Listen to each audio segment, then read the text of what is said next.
Mira, mira, Coco. ¿Quién se te apareció aquí, mira? Se te apareció el Vitachi, hijo de tu puta madre. ¡Ande, verga! ¡Ande, verga! No está, Coco, culero. Mira. Sálgale, Coco, sálgale, Coquito.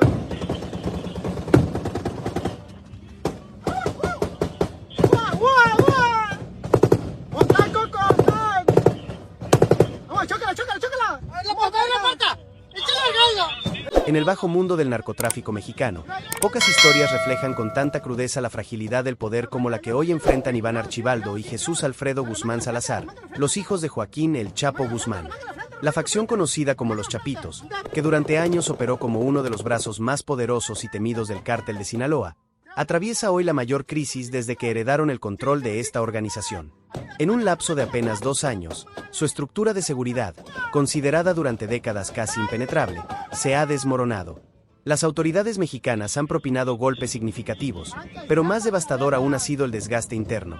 Traiciones, purgas y disputas intestinas han dejado al descubierto las grietas que siempre existieron dentro de su aparato de defensa. Los nombres de los caídos son hoy recordatorios de la vulnerabilidad que se había ocultado tras la fachada de poder absoluto. Néstor Isidro Pérez Salas, conocido como El Niní; Fernando Pérez Medina, alias El Pilli; Juan Luis Castro Morales, llamado El Gavilán; Kevin Alonso Gil Acosta, conocido como El 200, Luis Alfonso López Reátiga, apodado El Toner; Jorge Humberto Figueroa Benítez, alias La Perris o El 27, y más recientemente, Óscar Noé Medina González, conocido como El Panu. Cada uno de ellos representaba un pilar de seguridad, un guardián de la vida y operaciones de los hijos de El Chapo, y su caída señala la vulnerabilidad histórica de la organización. No te pierdas ningún detalle de esta investigación.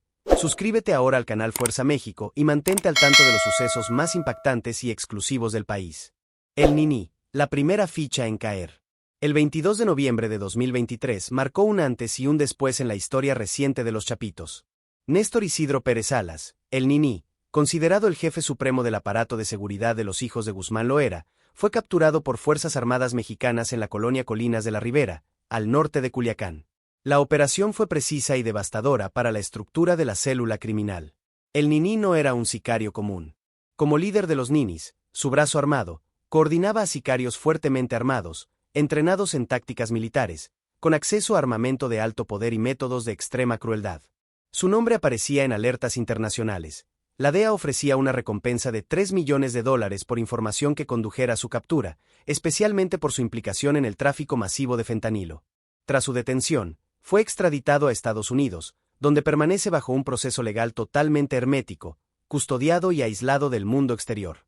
Su caída significó el primer gran golpe al corazón operativo de los Chapitos, una advertencia de que ningún eslabón era invulnerable. La caída de El Pilli. La crisis continuó con Fernando Pérez Medina, alias El Pilli, arrestado el 19 de septiembre de 2024 en Culiacán durante un operativo coordinado entre la Sedena y la Guardia Nacional. Según el Registro Nacional de Detenciones de la SSPC, la captura se efectuó en la colonia Santa Fe y se extendió hasta la detención de 6 de sus sicarios. La movilización aérea y terrestre fue masiva, afectando escuelas, colonias y rutas vecinales, un recordatorio del poder de fuego y logística que todavía mantenía el grupo, a pesar de la presión creciente.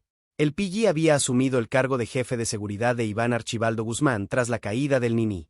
Aunque mantenía un perfil bajo en operaciones directas, exhibía lujos y vida ostentosa a través de identidades anónimas en redes sociales y fue glorificado en varios narcocorridos de artistas como Peso Pluma, Tito P y Larry Hernández. Su detención reveló cuán frágil era la fachada de invulnerabilidad que los Chapitos intentaban mantener ante sus rivales y las autoridades. La muerte de El Gavilán. A finales de 2024, Juan Luis Castro Morales, alias El Gavilán, emergió como un operador clave en la estructura de seguridad de los Chapitos, especialmente en medio de la guerra con la Malliza, la célula rival que buscaba consolidar control sobre Culiacán. Sin embargo, su ascenso fue abruptamente detenido el 6 de enero de 2025, cuando fue abatido en un enfrentamiento armado, presuntamente por miembros de los Rugrats, grupo vinculado a la familia Zambada. Un video circuló en redes sociales mostrando un cuerpo sin vida en el fraccionamiento Fobiste Diamante, con rasgos que coincidían con los de Castro Morales, cabello largo recogido en coleta, complexión alta y delgada. Su muerte fue mantenida en secreto durante semanas. Reportes de inteligencia citados por medios locales como Milenio sugieren que Iván Archibaldo habría mantenido el cuerpo en un congelador improvisado para evitar deserciones y filtraciones dentro de su círculo, una señal de paranoia y control férreo ante el miedo a la traición. Se le atribuía formación militar o entrenamiento táctico especializado, y su figura, a pesar de la muerte, fue exaltada en narcocorridos como símbolo de lealtad y brutalidad. El 200 y el golpe al corazón operativo. El 19 de febrero de 2025, Kevin Alonso Gil Acosta, conocido como el 200, fue detenido durante un operativo militar en Culiacán.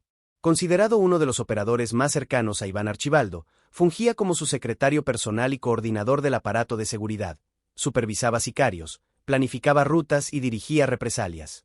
Su captura fue un golpe directo al núcleo operativo de los Chapitos, llevándose consigo el conocimiento íntimo de sus operaciones y estructuras.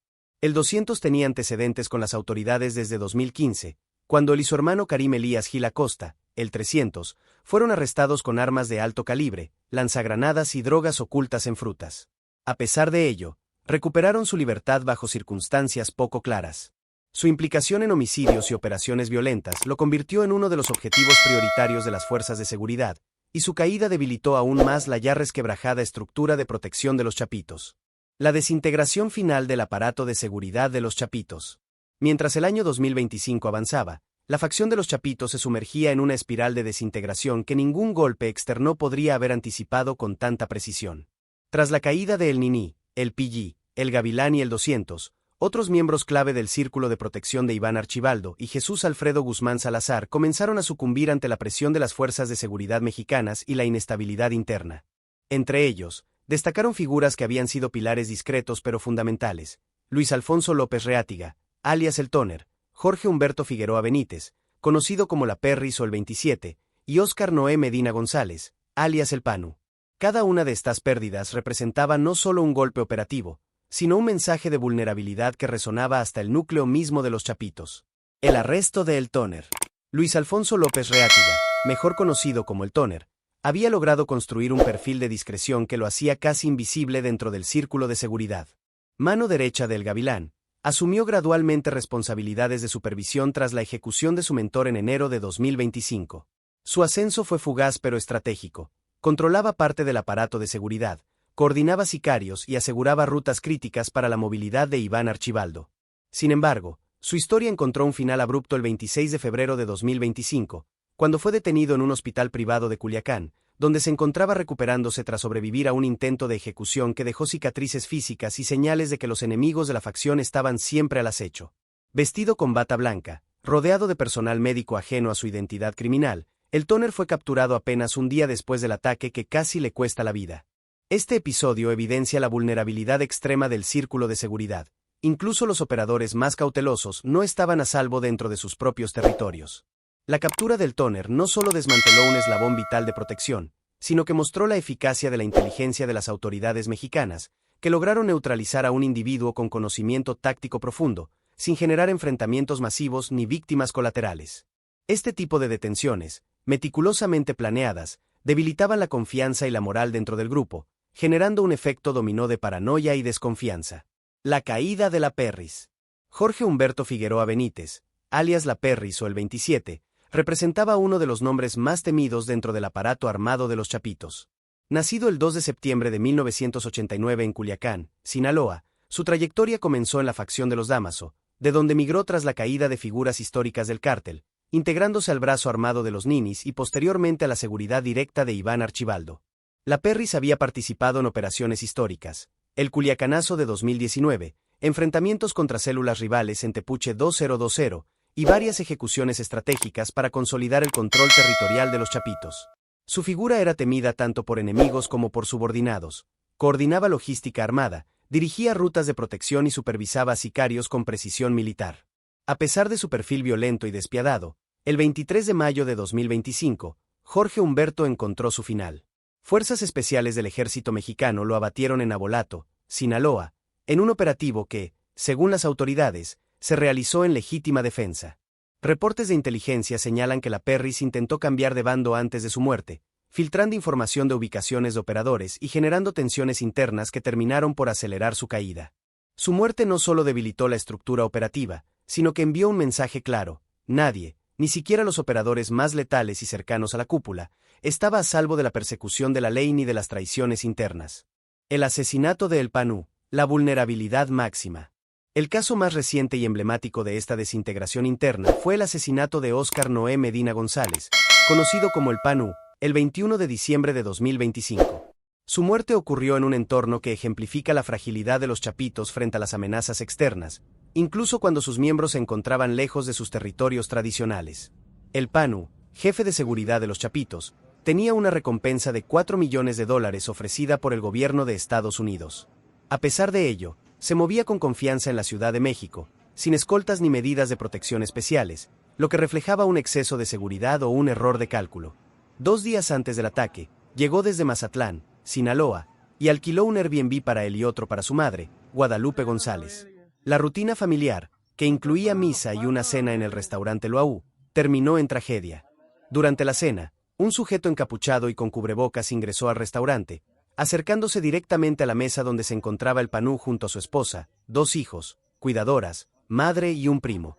Sin mediar palabra, disparó al menos 12 veces antes de escapar a pie, subirse a una motocicleta y huir junto con un cómplice. Cámaras de seguridad captaron cada movimiento del agresor, imágenes que han resultado fundamentales para la investigación. Inicialmente, existió confusión sobre la identidad de la víctima. Su esposa, identificada como María José N., declaró ante las autoridades que se trataba de Óscar Ruiz, un empresario hotelero. Sin embargo, su madre, Guadalupe González, confirmó la identidad de Óscar Noé, señalando que su hijo se dedicaba a la crianza de animales en Durango y desconocía su verdadera implicación en actividades delictivas. Esta confusión inicial resalta la doble vida que muchos de los operadores de los chapitos llevaban, un perfil público anodino frente a su papel real como estrategas y sicarios del cártel. La desintegración completa. La cadena de detenciones, asesinatos y traiciones internas revela una historia de desgaste constante. Desde el Niní hasta el PANU, cada caída ha dejado un vacío operativo y un golpe psicológico que ha debilitado la estructura de los chapitos, exponiendo la fragilidad de un cártel que alguna vez se consideró impenetrable. La combinación de operativos precisos por parte de las fuerzas mexicanas y estadounidenses, junto con los conflictos internos, ha llevado a una situación inédita. Un brazo armado que se creía invulnerable se encuentra ahora en ruinas, incapaz de garantizar la seguridad de sus propios miembros y desorganizado frente a enemigos externos. Los efectos de esta desintegración no solo afectan a la facción de los chapitos, sino que también alteran el equilibrio del crimen organizado en Sinaloa y en el país entero. Cada detención y cada muerte generan movimientos internos, disputas por territorio y reacomodos estratégicos entre otras células, mientras las autoridades mexicanas continúan su presión, aprovechando los errores y vulnerabilidades del grupo. La historia de la caída de estos operadores de élite nos muestra un retrato de poder, violencia y lealtad rota. Hombres que se creyeron invencibles, entrenados en tácticas militares, con acceso a armamento de alto calibre y redes de protección que se desmoronaron bajo la presión combinada de la ley y la traición interna. La lección es clara. En el mundo del crimen organizado, el poder es efímero, la lealtad relativa, y la muerte o la captura acechan incluso a los más temidos.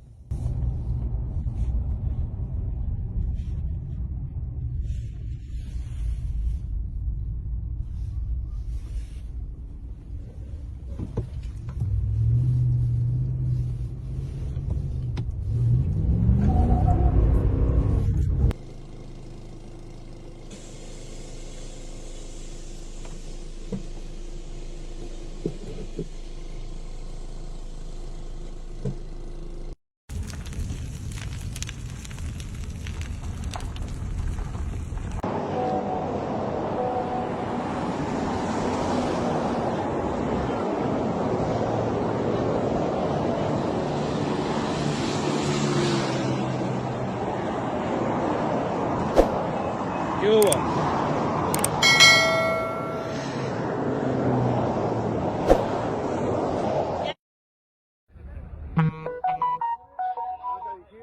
Dale, compa, ¿qué hubo? Que salga la prueba bélica a la verga, pura chapita.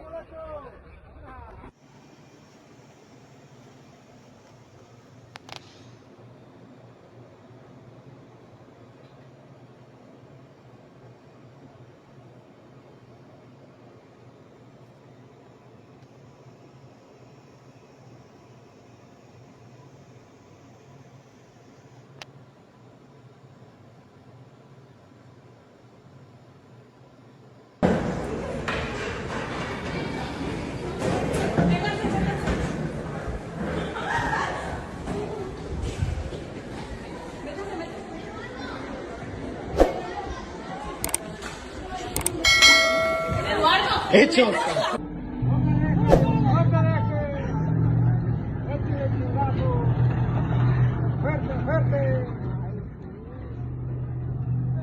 Guacho nomás. Gente que está tirando los parceles, se cubrió los parceles de gente, va para la de gente.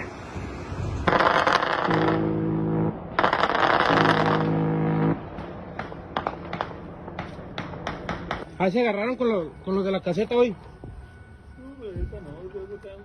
Pues es que estaban una bola de guachos. Ahí estaba una bola de guachos. Hoy. A la verga. Hoy. Como Rafael Vale. ¿Se ha salido por aquí? No, pero ni le para la libre, va a ser un cagadero para allá. No, para atrás. Vamos atrás. Pero ocupa retornarse allá donde están ellos, pues. Sí, agánchese mejor porque no, está cabrón. Acá sí vieron cómo pasar.